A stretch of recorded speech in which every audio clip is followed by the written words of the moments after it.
The Obama administration is being accused of politicizing the U.S. Census Bureau. Republicans in Congress outraged that new rules will require the census director to report directly to the president's chief of staff, Rahm Emanuel. Joining me now is Congressman Darrell Issa. Congressman, good to have you with us. Well, thanks for having me on, Lou, on this very important subject. You know, it's interesting to me. I've seen very little discussion of this issue. It is remarkably important. Why do you think that is? Well, first of all, to switch it around just a few days ago, what if Karl Rove had been handed the keys to determine who got how much money in congressional districts, and for that matter, whether Democrat or Republican districts were expanded? All of that is within control of the census. If you count the numbers one way versus another, in other words, honestly versus less than honestly, you determine the outcome of billions of dollars and congressional races around the country. Are you saying that Rahm Emanuel is a political animal of some sort who would in any way intervene in the process? Well, first of all, Rahm Emanuel is a political animal. He's a known Chicago operative.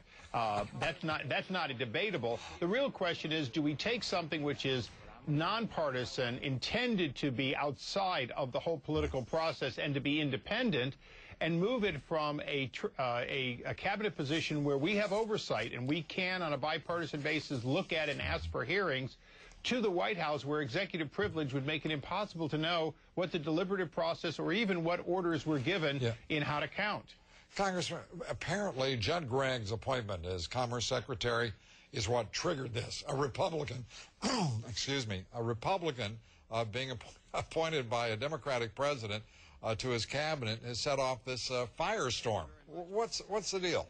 Well, you know what's amazing is that the Cabinet Office more or less provides funding and administrative oversight to this, because ultimately it is an independent, Senate-confirmed position that will head the census, and that's the way it should be. This should be a nonpartisan, professional, managed position that reaches a constitutional obligation, which is the enumeration, the count, the physical count of every person in America on a given date.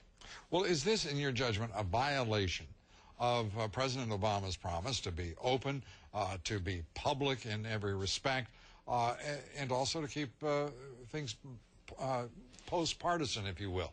Well, I appreciate post-partisan as a Californian. It's quite a popular term. Clearly, this is an attempt to circumvent an honest count. And, you know, I can't judge President Obama, but I can certainly say that there was no reason to take an independent agency and have it report directly to an unconfirmed, direct political operative of the president. All right. Congressman Issa, thank you very much for being with us, as always. Well, thank you. Thanks for shedding light on this. And coming up next here, Democrats.